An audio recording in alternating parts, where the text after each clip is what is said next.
আমাদের কোনো সমাধান আসেনি। এখন সমাধান আসলে তো আমরা ছেড়ে দিতাম। আমরা যদি বলে যাই আমাদের এক দফা দাবি চলমান থাকবে যতক্ষণ না পর্যন্ত অধ্যাদেশ আসে। আমাদের অধ্যাদেশ জারি করে দিক, আমরা 1 সেকেন্ড সময় লাগবে না, আমরা ব্যারিকেড ভেঙে চলে যাবো, আমরা পড়ার টেবিলে চলে যাবো। আমরা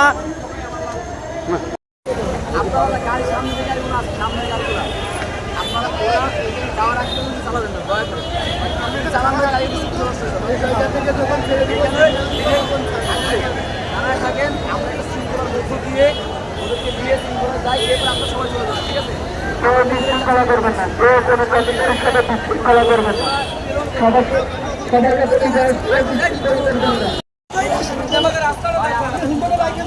আপনি পাহারা দিবেন না, আপনার কে পাহারা দিবেন?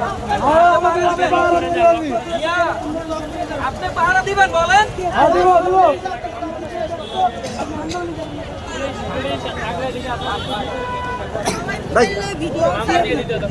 তাহলে কি তাহলে ক্যামেরা কেন সাংবাদিক এলে ক্যামেরা কি লাইভ করো ভিডিও করো তুমি কে সাংবাদিক আপনি যাই সাংবাদিক আমি জানি না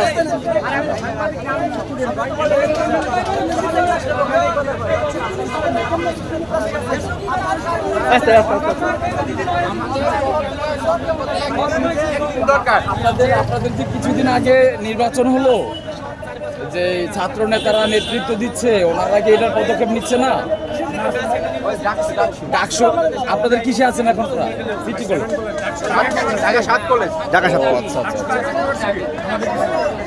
এটা হচ্ছে যে আমরা বারবার তাদেরকে শোনেন আঙ্গুলি ক্লাসে ফেরার জন্য কথা বললেও তারা আমাদের সুনির্দিষ্ট জানতে পারেনি।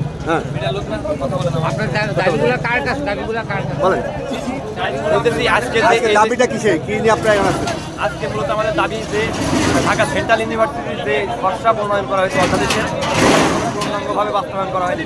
তারই পরিপ্রেক্ষিতে আমরা দীর্ঘদিন ধরে আন্দোলন করে আসছি। কি জন্য? আমাদের নিজস্ব ব্যক্তিগত আমাদের অধিকার, আমাদের তো কোনো দাবি নাই, আমাদের অধিকার ফিরে নেওয়ার জন্য আমাদের রাজপথে নাম চাই। এটা হলো বাংলাদেশ। এটা বাংলাদেশে আপনারা জানেন যে রাজপথে নামা ছাড়া কোনো অধিকার লেগে পূর্ণাঙ্গ অধিকার আপনারা পূরণ হবে না। তাই আমরা তারই প্রেক্ষিতে আমরা এক দফা ঘোষণা করেছিলাম 7ই ডিসেম্বর। 8ই ডিসেম্বর আমাদের এই 2 দিন কর্মসূচি অব্যাহত চলমান রয়েছে। তাই আমরা এখানে কোনো জনসাধারণ যারা ভোগান্তি পাচ্ছেন, এখানে আপনাদেরও অন্যায়, আমাদেরও অন্যায়। সেটা একটাই অন্যায়, সেটা আমরা এই বাংলাদেশে জন্মগ্রহণ করেছি, যেখানে আমাদের নিজস্ব অধিকার আদায়ের লক্ষ্যে সেখানে রাজপথে নামতে হয়। এর জন্য কোনো স্টুডেন্টকে, কোনো শিক্ষার্থীকে আপনি দোষারোপ করতে পারেন না আপনার ভোগান্তির কারণে। আপনার যদি ভোগান্তি হয়, এটি আপনি রাষ্ট্রকে দোষারোপ করতে পারেন। আপনাদের এটা কি